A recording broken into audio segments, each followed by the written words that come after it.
Hello everybody, welcome to my channel. My name is Rachel. Today we will be doing Little Women Chapter 2, A Merry Christmas, even though it's not the Christmas season. It takes 21 minutes, but before we do that, I wanted to show what I was doing because I haven't been diamond painting. So I bought some needlework, needlepoint, and this is what I bought. I am not going to put it in a pillow. I'm just probably going to hang it on my wall, but I want to show you I started it. This is what I got done. That's what I got done right there. All that. But this is a big guy. Let me see if I can spread it out so you can see it. It's a big guy. Okay. He's a big guy. So I got that one, and I started doing it 2 days ago. I couldn't resist him because I love dogs. And then my other one, I didn't open him yet though. I got him. I don't know if I can get rid of that light. Let me see if I shut the light off. Nope, it must be from my overhead light. But I paid only, they originally $36.99. I paid $6.99 at a store called Martin's here in Maine. So they're 40 by 40. So they're both 40 by 40s. They're pretty big. But I figure if I love doing these, I'll get me some more. I am having fun doing the one I just showed you, so I'm hoping. I still like my diamond painting though, but sometimes I like to do something else. So let me put these over here. Because I do this downstairs when I'm watching TV. Alright, let's get my diamond painting out here. We are doing the dragon. Find my dragon stuff here. Okay, let's see. Right there.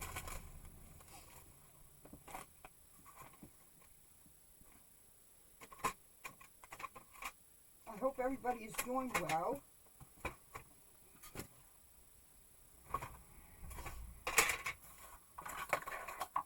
I was doing okay this week, except I fell when I was playing with my dog, and I got bruises on my knees very badly. But I'm fine now. So, grab your favorite drink. I got my iced coffee. Your favorite candy. I got my gummies. And 21 minutes, here we go.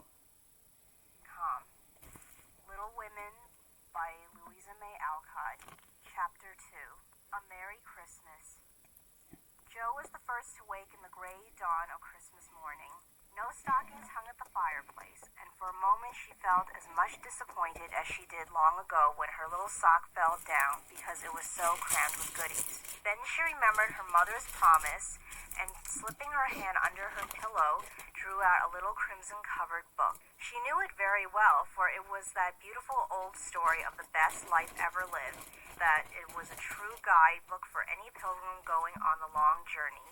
She woke Meg with a Merry Christmas and bade her see what was under her pillow.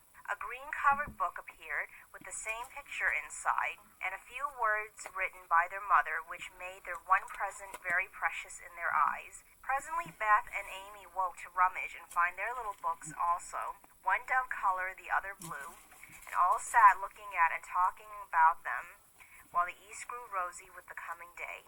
In spite of her small vanities, Margaret had a sweet and pious nature which unconsciously influenced her sisters, especially Jo, who loved her very tenderly and obeyed her because her advice was so gently given. "Girls," said Meg seriously, looking from the tumbled head beside her to the two little night-capped ones in the room beyond, "Mother wants us to read and love and mind these books, and we must begin at once. We used to be faithful about it. But since Father went away and all this war trouble unsettled us, we have neglected many things. You can do as you please, but I shall keep my book on the table here and read a little every morning as soon as I wake, for I know it will do me good and help me through the day." Then she opened her new book and began to read. Joe put her arm round her and, leaning cheek to cheek, read also, with the quiet expression so seldom seen on her restless face. "How good Meg is. Come, Amy, let's do as they do. I'll help you with the hard words, and they'll explain things if we don't understand," whispered Beth, very much impressed by the pretty books and her sister's example. "I'm glad mine is blue," said Amy. And then the rooms were very still while the pages were softly turned and the winter sunshine crept in to touch the bright heads and serious faces with a Christmas greeting. "Where's Mother?" asked Meg as she and Joe ran down to thank her for their gifts half an hour later. "Goodness only knows. Some poor creetur come a-beggin', and your ma went straight off to see what was needed. There never was such a woman for giving away victuals and drink, clothes and fearin'," replied Hannah, who had lived with the family since Meg was born and was considered by them all more as a friend than a servant. "She will be back soon, I think, so fry your cakes and have everything ready," said Meg, looking over the presents, which were collected in a basket and kept under the sofa, ready to be produced at the proper time. "Why, where is Amy's bottle of cologne?" she added, as the little flask did not appear. "She took it out a minute ago and went off with it to put a ribbon on it or some such notion," replied Joe, dancing about the room to take the first stiffness off the new army slippers. "How nice my handkerchiefs look, don't they? Hannah washed and ironed them for me, and I marked them all myself," said Beth, looking proudly at the somewhat uneven letters which had cost her such labor. "Bless the child! She's gone and put Mother on them instead of M. March. How funny!" cried Joe, taking up one. "Is it right? I thought it was better to do it so, because Meg's initials are M.M., and I don't want anyone to use these but Marmee," said Beth, looking troubled. "It's all right, dear, and a very pretty idea, quite sensible too, for no one can ever mistake now. It will please her very much, I know," said Meg, with a frown for Joe and a smile for Beth. "There's Mother. Hide the basket, quick!" cried Joe as the door slammed and steps sounded in the hall. Amy came in hastily and looked rather abashed when she saw her sisters all waiting for her. "Where have you been, and what are you hiding behind you?" asked Meg, surprised to see by her hood and cloak that lazy Amy had been out so early. "Don't laugh at me, Joe. I didn't mean anyone should know till the time came. I only meant to change the little bottle for a big one, and I gave all my money to get it, and I'm truly trying not to be selfish any more." As she spoke, Amy showed the handsome flask which she replaced the cheap one, and looked so earnest and humble in her little effort to forget herself that Meg hugged her on the spot, and Joe pronounced her a trump, while Beth ran to the window and picked her finest rose to ornament the stately bottle. "You see, I felt ashamed of my present, after reading and talking about being good this morning, so I ran round the corner and changed it the minute I was up, and I'm so glad, for mine is the handsomest now." Another bang of the street door sent the basket under the sofa and the girls to the table eating. Oh no, what happened? Are you kidding me? Okay, I'm not sure what happened, but I'm only at 2 minutes on the book, so it might double on it, because I didn't want to start the video over again, because we're already 8 minutes into it, so here we go. Seldom seen on her restless face. "How good Meg is. Come, Amy, let's do as they do. I'll help you with the hard words, and they'll explain things if we don't understand," whispered Beth, very much impressed by the pretty books and her sister's example. "I'm glad mine is blue," said Amy. And then the rooms were very still while the pages were softly turned and the winter sunshine crept in to touch the bright heads and serious faces with a Christmas greeting. "Where's Mother?" asked Meg as she and Joe ran down to thank her for their gifts half an hour later. "Goodness only knows. Some poor creetur come a-beggin', and your ma went straight off to see what was needed. There never was such a woman for giving away victuals and drink, clothes and fearin'," replied Hannah, who had lived with the family since Meg was born and was considered by them all more as a friend than a servant. "She will be back soon, I think, so fry your cakes and have everything ready," said Meg, looking over the presents which were collected in a basket and kept under the sofa, ready to be produced at the proper time. "Why, where is Amy's bottle of cologne?" she added, as the little flask did not appear. "She took it out a minute ago and went off with it to put a ribbon on it or some such notion," replied Joe, dancing about the room to take the first stiffness off the new army slippers. "How nice my handkerchiefs look, don't they? Hannah washed and ironed them for me, and I marked them all myself, said Beth, looking proudly at the somewhat uneven letters which had cost her such labor. Bless the child! She's gone and put Mother on them instead of M. March. How funny, cried Joe, taking up one. Is it right? I thought it was better to do it so, because Meg's initials are M.M., and I don't want anyone to use these but Marmee, said Beth, looking troubled. It's all right, dear, and a very pretty idea, quite sensible too, for no one can ever mistake now. It will please her very much, I know, said Meg with a frown for Joe and a smile for Beth. There's Mother. Hide the basket, quick, cried Joe as the door slammed and steps sounded in the hall. Amy came in hastily and looked rather abashed when she saw her sisters all waiting for her. Where have you been and what are you hiding behind you? Asked Meg, surprised to see by her hood and cloak that lazy Amy had been out so early. Don't laugh at me, Joe. I didn't mean anyone should know till the time came. I only meant to change the little bottle for a big one, and I gave all my money to get it, and I'm truly trying not to be selfish anymore. As she spoke, Amy showed the handsome flask which she replaced the cheap one, and looked so earnest and humble in her little effort to forget herself that Meg hugged her on the spot, and Joe pronounced her a trump, while Beth ran to the window and picked her finest rose to ornament the stately bottle. You see, I felt ashamed of my present, after reading and talking about being good this morning, so I ran round the corner and changed it the minute I was up, and I'm so glad, for mine is the handsomest now. Another bang of the street door sent the basket under the sofa and the girls to the table eager for breakfast. Merry Christmas, Marmee, many of them.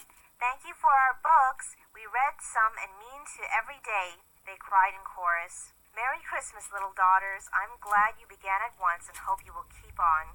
But I want to say one word before we sit down. Not far away from here lies a poor woman with a little newborn baby. 6 children are huddled into one bed to keep from freezing, for they have no fire. There is nothing to eat over there, and the oldest boy came to tell me they were suffering hunger and cold. My girls, will you give me them your breakfast as a Christmas present? They were all unusually hungry, having waited nearly an hour, and for a minute no one spoke. Only a minute, for Joe exclaimed impetuously, I'm so glad you came before we began. May I go and help carry the things to the poor little children? Asked Beth eagerly. I shall take the cream and the muffins, added Amy heroically, giving up the articles she most liked. Meg was already covering the buckwheats and piling the bread into one big plate. I thought you'd do it, said Mrs. March, smiling as if satisfied. You shall all go and help me, and when we come back, we will have bread and milk for breakfast and make it up at dinner time. They were soon ready, and the procession set out. Fortunately, it was early, and they went through back streets so few people saw them, and no one laughed at the queer party. A poor, bare, miserable room it was, with broken windows, no fire, ragged bedclothes, a sick mother, wailing baby, and a group of pale, hungry children cuddled under one old quilt, trying to keep warm. How the big eyes stared and the blue lips smiled as the girls went in. Ach, mein Gott, it is good angels come to us, said the poor woman, crying for joy. Funny angels in hoods and mittens, said Joe, and set them laughing.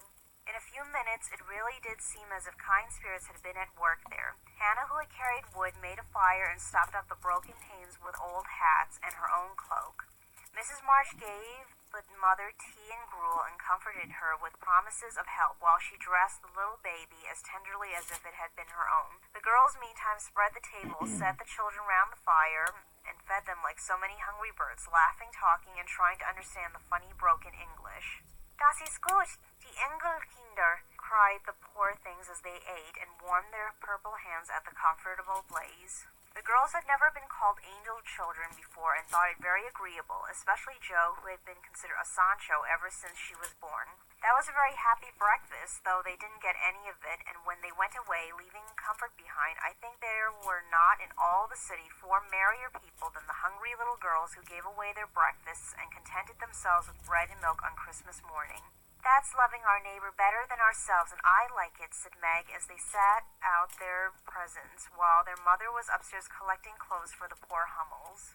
Not a very splendid show, but there was a great deal of love done up in the few little bundles, and the tall vase of red roses, white chrysanthemums, and trailing vines, which stood in the middle, gave quite an elegant air to the table. She's coming! Strike up, Beth! Open the door, Amy! 3 Creatures from Marmee, cried Joe, prancing about while Meg went to conduct Mother to the seat of honor. Beth played her gayest march. Amy threw open the door, and Meg enacted escort with great dignity. Mrs. March was both surprised and touched, and smiled with her eyes full as she examined her presents and read the little notes which accompanied them. The slippers went on at once. A new handkerchief was slipped into her pocket, well scented with Amy's cologne. The rose was fastened in her bosom, and the nice gloves were pronounced a perfect fit.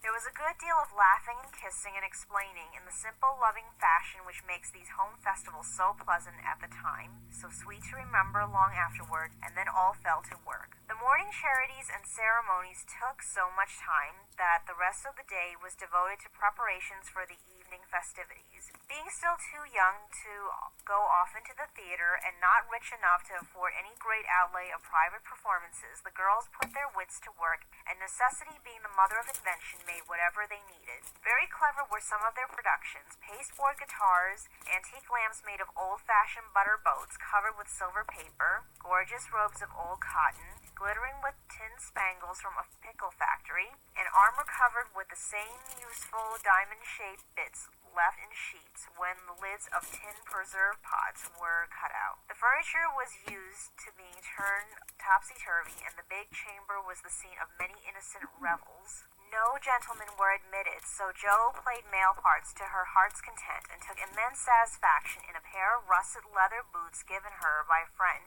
who knew a lady who knew an actor. These boots, an old foil, and a slashed doublet once used by an artist for some picture, were Joe's chief treasures and appeared in all occasions. The smallness of the company made it necessary for the two principal actors to take several parts apiece, and they certainly deserved some credit for the hard work they did in learning 3 or 4 different parts, whisking in and out of various costumes and managing the stage besides. It was excellent drill for their memories, a harmless amusement, and employed many hours which otherwise would have been idle, lonely, or spent in less profitable society. On Christmas night, a dozen girls piled onto the bed, which was the dress circle, and sat before the blue and yellow chintz curtains in a most flattering state of expectancy. There was a good deal of rustling and whispering behind the curtain, a trifle of lamp smoke, and an occasional giggle from Amy, who was apt to get hysterical in the excitement of the moment. Presently a bell sounded, the curtains flew apart, and the operatic tragedy began. A gloomy wood, according to the one playbill, was represented by a few scrubs in pots,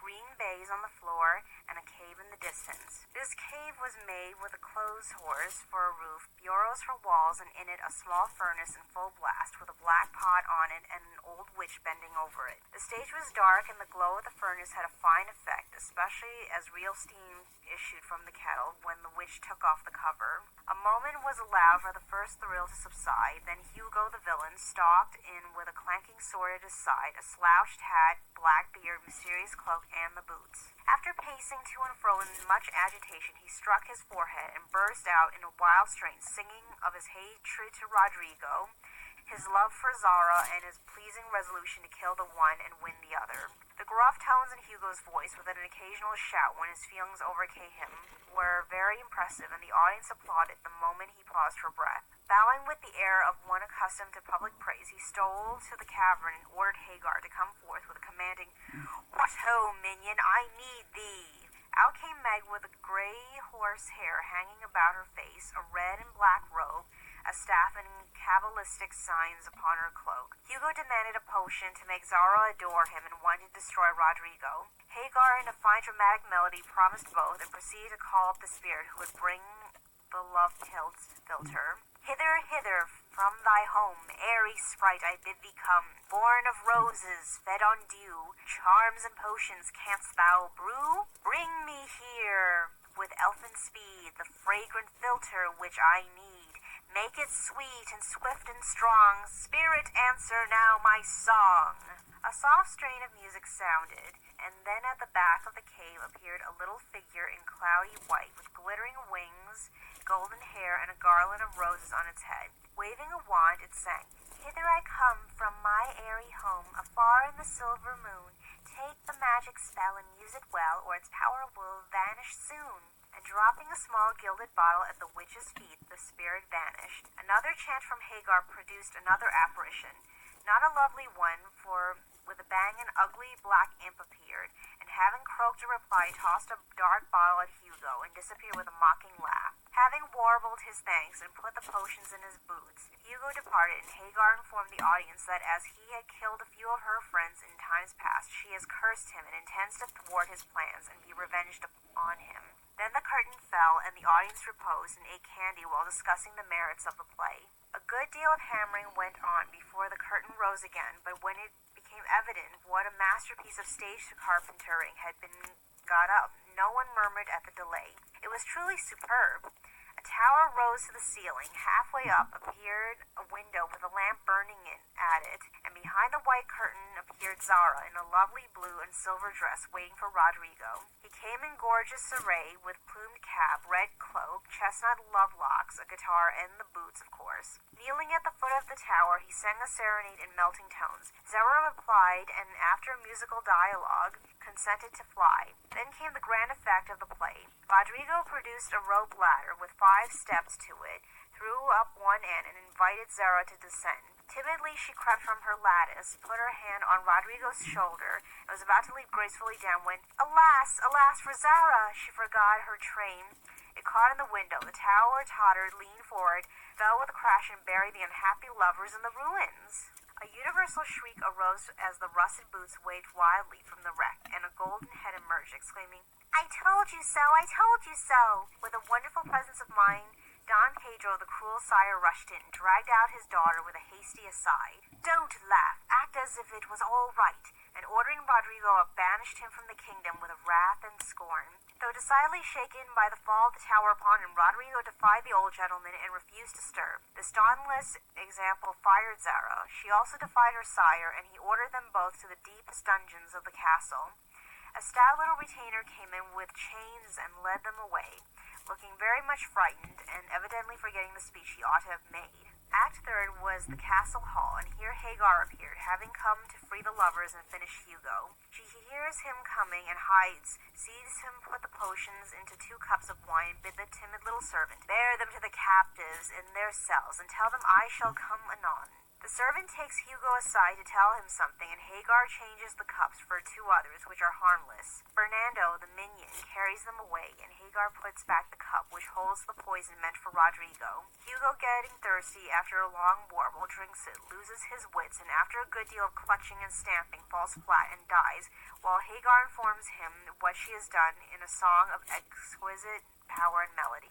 This was a truly thrilling scene, though some persons might have thought that the sudden tumbling down of a quantity of long hair rather marred the effect of the villain's death. He was called before the curtain, and with great propriety appeared, leading Hagar, whose singing was considered more wonderful than all the rest of the performance put together. Act fourth displayed the despairing Rodrigo on the point of stabbing himself because he has been told that Zara has deserted him. Just as the dagger is at his heart, a lovely song is sung under his window, informing him that Zara is true, but in danger, and he can save her if he will. A key is thrown in, which unlocks the door, and in a spasm of rapture he tears off his chains and rushes away to find and rescue his lady love. Act fifth opened with a stormy scene between Zara and Don Pedro. He wishes her to go into a convent, but she won't hear of it, and after a touching appeal is about to faint when Rodrigo dashes in and demands her hand. Don Pedro refuses because he is not rich. They shout and gesticulate tremendously, but cannot agree, and Rodrigo is about to bear away the exhausted Zara when the timid servant enters with a letter and a bag from Hagar, who has mysteriously disappeared. The latter informs the party that she bequeaths untold wealth to the young heir and an awful doom to Don Pedro if he doesn't make them happy. The bag is opened, and several quarts of tin money shower down upon the stage till it is quite glorified with the glitter. This entirely softens the stern sire. He consents without a murmur. All join in a joyful chorus, and the curtains fall upon the lovers kneeling to receive Don Pedro's blessing in attitudes of the most romantic grace. Tumultuous applause followed, but received an unexpected check, for the cot bed on which the dress circle was built suddenly shut up and extinguished the enthusiastic audience.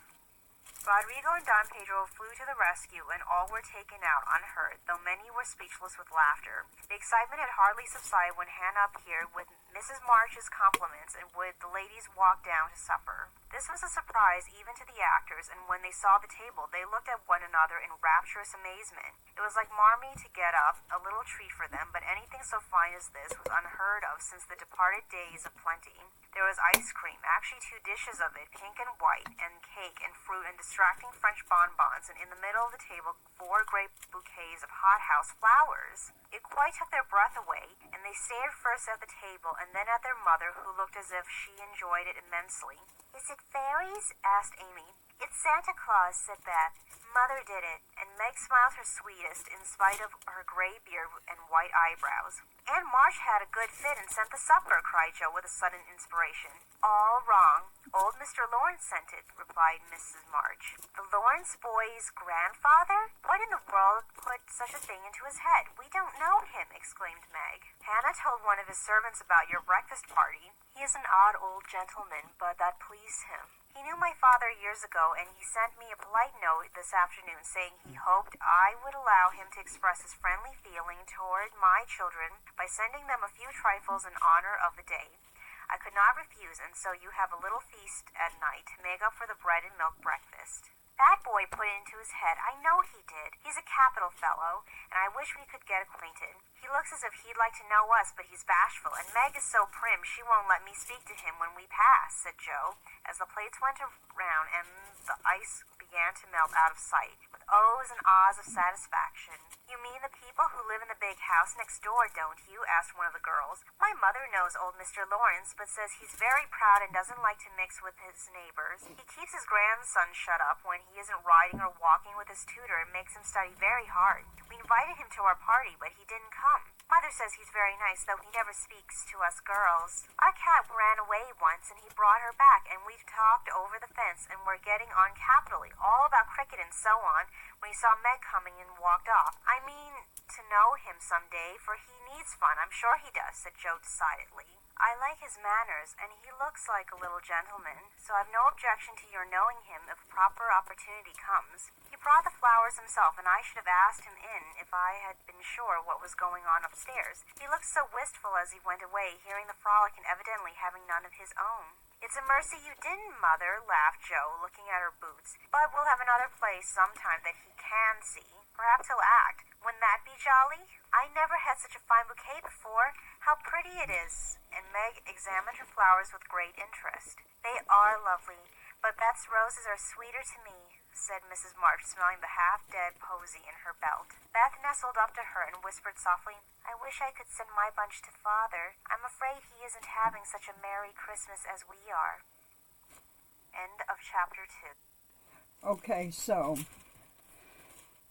that little spat that I had, I'm sorry.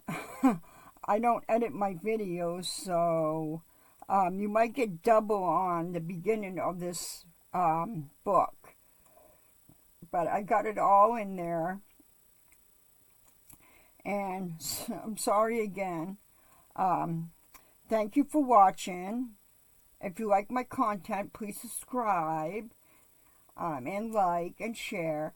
And also, I wish everyone a happy Easter. Thank you for watching.